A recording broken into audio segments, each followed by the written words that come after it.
अस्सलाम वालेकुम, आप देख रहे हैं द किरण नाज शो। उम्मीद करती हूँ आप तमाम लोग बिल्कुल ठीक होंगे, खैरियत से होंगे। कल मुत्तहदा ऑपोजिशन की वो APC, जिसका पिछले 6-7 महीनों से चर्चा था, बहुत ज़्यादा बातें हो रही थी कि ये ऑपोजिशन की APC होगी भी नहीं होगी, इसका कुछ आउटकम होगा भी नहीं होगा, या फिर तमाम जमातें स्पेशली मुस्लिम लीग नून और पाकिस्तान पीपल्स पार्टी ये मौलाना फजलुर रहमान साहब को छोड़कर पीछे तो नहीं हट जाएगी, या एक बार फिर वही होगा जो इससे पहले जब से पाकिस्तान तहरीक इंसाफ की हुकूमत बनी है और जो एक ऑपोजिशन दिखाता कुछ है और होता कुछ है, बताता ये है कि जी हम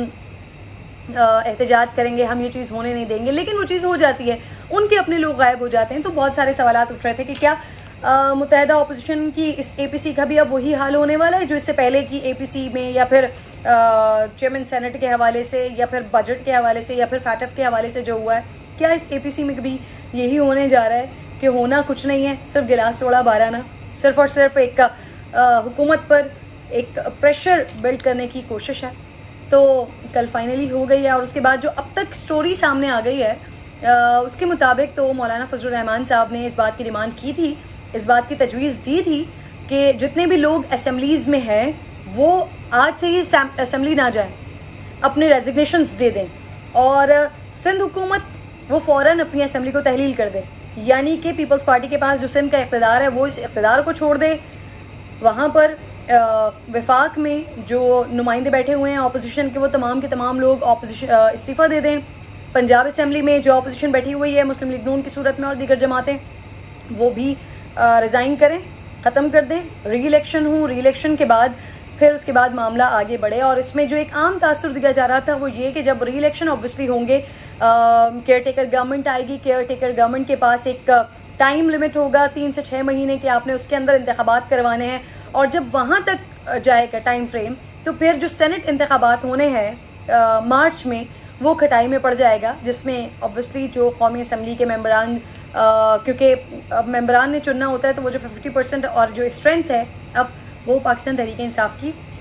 वहाँ पर बढ़ेगी। तो इस चीज़ को, इस सारे प्रोसेस को सबोताश करने के लिए जो कि अभी हो रहा होता है कि बहुत सारे ऐसे बिल्स जो कौमी असम्बली पास करना चाहती है वो सेनेट से पास नहीं होते हैं, सेनेट से मुस्तरद हो जाते हैं, और फिर फैटफ के लिए जैसे करना पड़ा कि एक जॉइंट सेशन किया और जॉइंट सेशन से वो बिल मंजूर करवाया। तो इस प्रोसेस को, सेनेट के इलेक्शंस को सबोताश करने के लिए एक ये टैक्टिक चाहती है मुत्तहदा ऑपोजिशन कि ये हो जाए और इसके बाद तमाम प्रोसेस जो है वो रुक जाए, और अभी जो बिल हम किसी तरीके से नाकाम करवा लेते हैं वो गो के पास हो जाते हैं, कभी आपके लोग नहीं आते, कभी कुछ ना कुछ होके हो जाती हैं चीज़ें, वो ना हो सके, मतलब वो मौजूदा हुकूमत की वो बढ़तरी उनको हासिल ना हो सके जो सेनेट इंतखाबात के बाद ऑब्वियसली हो जानी है। हुआ ये कि पीपल्स पार्टी ने इस बात पर इख्तलाफ कर दिया है कि जी वो असेंबली नहीं छोड़ेंगे। और कल भी मैं जब ट्रांसमिशन कर रही थी तो उसमें अपने मेहमानों से भी ये सवाल कर रही थी कि जब गवर्नर राज की बात हो जाती है या 149 की बात हो जाती है यहाँ पर, या अगर कोई ऐसे ही कोई पॉलिटिशियन ये बात कर दे कि जी सिंध हुकूमत से मामला संभल नहीं रहे हैं, इसके लिए अब कुछ सोचना होगा, तो फ़ौरन बिलावल और दीगर लोग गुस्से में आ जाते हैं कि जी अगर 18वीं तरमीम पर हमला करने की कोशिश की गई तो ये मुल्क दुश्मनी होगी, अगर सिंध हुकूमत के साथ कुछ करने की कोशिश की गई या गवर्नर राज लगाने की कोशिश की गई तो सख्त रिएक्शन का सामना करना पड़ेगा, इन बहुत सारी बातें। सो मैं वही सोच रही थी कि मौलाना फजलुर रहमान साहब के इस तजवीज़ का खैर मकदम पाकिस्तान पीपल्स पार्टी कैसे कर सकती है, कि पाकिस्तान पीपल्स पार्टी को ये चीज़ भी साथ साथ नज़र आ रही है। ये एक मेरा ज़ाती तज्ज़िया है कि जब आपकी पिछले 12 साल कारकर्दगी ऐसी रही कि शायद नेक्स्ट इलेक्शन, और अगर अर्ली इलेक्शंस हो जाते हैं तो आपको इस बार उससे भी ज़्यादा जो पिछली बार हुआ है 2018 के इलेक्शन में हुआ है उससे ज़्यादा नाकामी का सामना आपको आने वाले वक्त में करना पड़े। सो ऐसे वक्त में जब आप पाकिस्तान पीपल्स पार्टी को खुद भी ये पता है, ऐसे वक्त में कैसे इक़्तिदार को छोड़ा जा सकता है।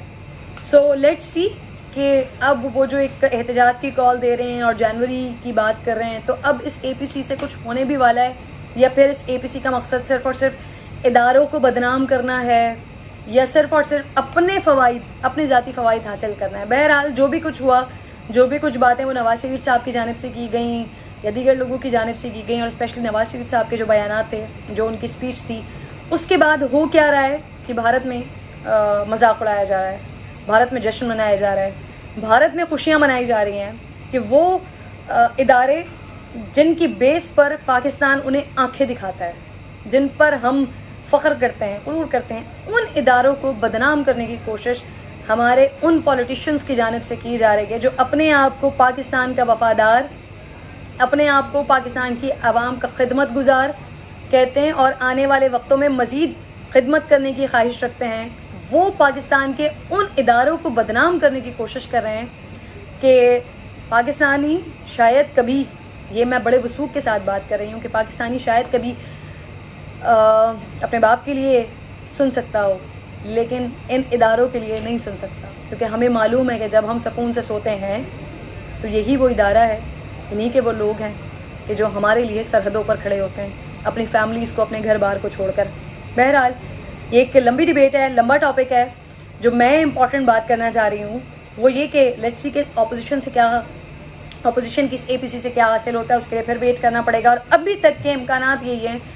कि जी कुछ नहीं होने वाला, जो पहले हो रहा था, जो पहले हुआ है अब तक के ऑपोजिशन का, वो आगे भी वही होगा। लेकिन एक बड़ा इंपॉर्टेंट सवाल मेरे जहन में था जो ऑपोजिशन से भी है और जो हुकूमत से भी है। पहले ज़रा मैं हुकूमत के सामने वो सवाल रखना चाहती हूँ।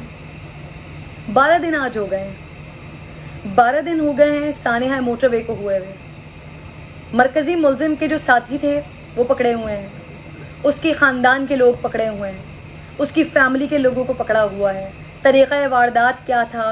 वो सबको मालूम है, सब कुछ पता है। लेकिन दरिंदा आज 12 दिन हो गए हैं, आबिद आज भी आज़ाद है।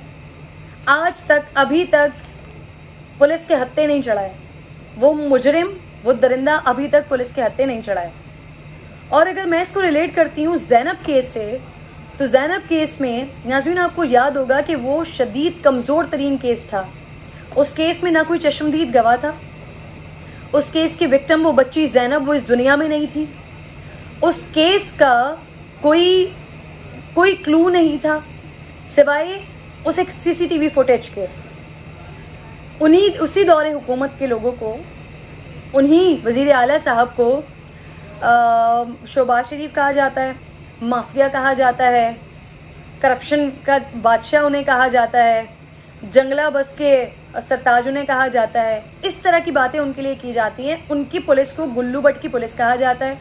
उनकी पुलिस को सियासी पुलिस कहा जाता है।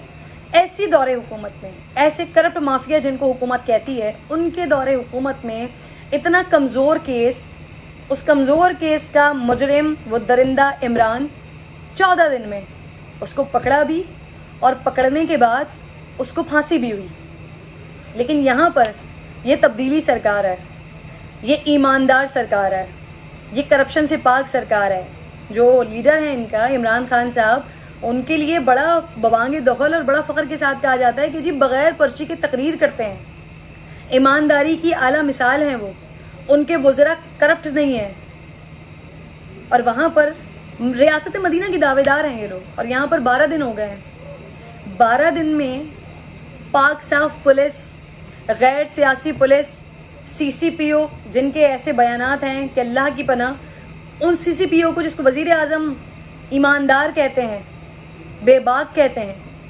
ऐसा CCPO मौजूद है। और वहाँ पर उस तब्दीली सरकार के दौर में जी 12 दिन हो गए हैं, वो दरिंदा आपके हाथ नहीं आया अभी तक। हुकूमत को,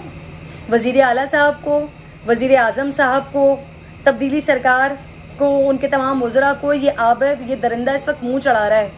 इस वक्त पूछ रहा है कि जी ये है तब्दीली सरकार। ये पाकिस्तान के तमाम लोग सवाल कर रहे हैं कि ये है आपकी तब्दीली सरकार के जहाँ पर आप अभी तक एक दरिंदे को पकड़ नहीं पाए। इमरान खान साहब ये कहा करते थे कि जब ऊपर की लीडरशिप सही होती है तो नीचे जो मातहत लोग होते हैं वो ऑटोमेटिकली सही हो जाते हैं। तो फिर मैं क्या समझूं इस बात से कि 12 दिन में अगर आपसे एक दरिंदा नहीं पकड़ा गया, एक मुलजिम नहीं पकड़ा गया, जिसकी हर चीज़ आपके सामने आया है, जिसकी हर बात आपके सामने मौजूद है, जिसकी पूरी फैमिली को आपने पकड़ा हुआ है, कहाँ ज़मीन खा गई है उसको, आसमान निकल गया है, कहाँ गई आपकी नाअहल पुलिस, उसको अब तक पकड़ नहीं सकी है। वो नाअहल पुलिस जो कि गैर सियासी है, अब तक नहीं पकड़ सकी है। ये कैसी तब्दीली सरकार है? बहुत बड़ा सवाल है ये। क्यों मुझे वज़ीर आज़म साहब को बार बार उनके वो पुराने बयानात याद दिलाने पड़ते हैं कि सर आप तो कहा करते थे कि अगर लीडरशिप दुरुस्त होगी तो मातहत लोग सही होंगे। तो क्या वज़ीर आला उस्मान बुज़दार साहब वो सही नहीं है जो अब तक बंदे ही नहीं पकड़े जा सके, जो अब तक एक मुजरिम वो आबिद अब तक नहीं पकड़ा जा सका। ये बहुत बड़ा सवाल है। आई डोंट नो कि ये हुकूमत को अब याद भी है या ये इसको भी अब लेट इट बी या फॉर ग्रांटेड कर रहे हैं कि ठीक है जैसे जैसे दिन गुजरते जाएंगे वैसे वैसे ये मामला ठंडा पड़ता जाएगा। और फिर एक सवाल मैं ऑपोजिशन से भी करना चाहती हूँ कि वो ऑपोजिशन जो आवाज़ें उठा रही थी इस बात पर कि जी उन्होंने जो कल की APC की है वो आवाम के लिए की है। आवाम जो महंगाई से बेचारे पिस रहे हैं, 2 साल में बेड़ा गर्क हो गया इस मुल्क का, इस कौम का, ऑपोजिशन के मुताबिक आवाम का बेड़ा गर्क हो गया, तो आप उनके लिए ये APC कर रहे हैं। उनके लिए फिर आप आगे अवामी एहतजाज की कॉल देंगे या सड़कों पर निकलेंगे या वट जो आप लोगों की प्लानिंग होगी। कल की पूरी APC में आपने इदारों को बदनाम किया। आपके बड़े बड़े लीडर नवाज शरीफ साहब ने इदारों को बदनाम किया, शहबाज शरीफ साहब ने बात की, बिलावल भुट्टो जरदारी ने बात की, मरियम नवाज साहबा ने बात की। एक जुमला, एक लफ्ज आप लोगों के पास है सानिया के हवाले से नहीं था। सानिया मोटरवे पर बात करने के लिए आपके पास एक लफ्ज नहीं था। ये भी तो अवामी मसला था। आप लोगों के पास इस पर बात करने के लिए कुछ नहीं था, या फिर आप इस बात को इतना अहम नहीं समझते, या फिर आप लोगों के पास भी वो दिल धड़कते नहीं है कि जिसमें वाकई अवाम का दर्द हो। ये ऑपोजिशन और हुकूमत दोनों से मेरा सवाल है कि आप हर जगह अवाम की बात करते हैं, लेकिन ये अवाम का इस वक्त सबसे बड़ा मुतालबा है कि वो खातून, उसके मासूम बच्चे जो इस वक्त हाल 12 दिन गुजर जाने के बाद भी और सारी ज़िंदगी भी गुजर जाए तो इस कर्ब और इस अजियत से ऑब्वियसली निकल नहीं सकते। तो सवाल कर रहे हैं आप लोगों से कि आप अवाम की बात करते हैं, एक दरिंदा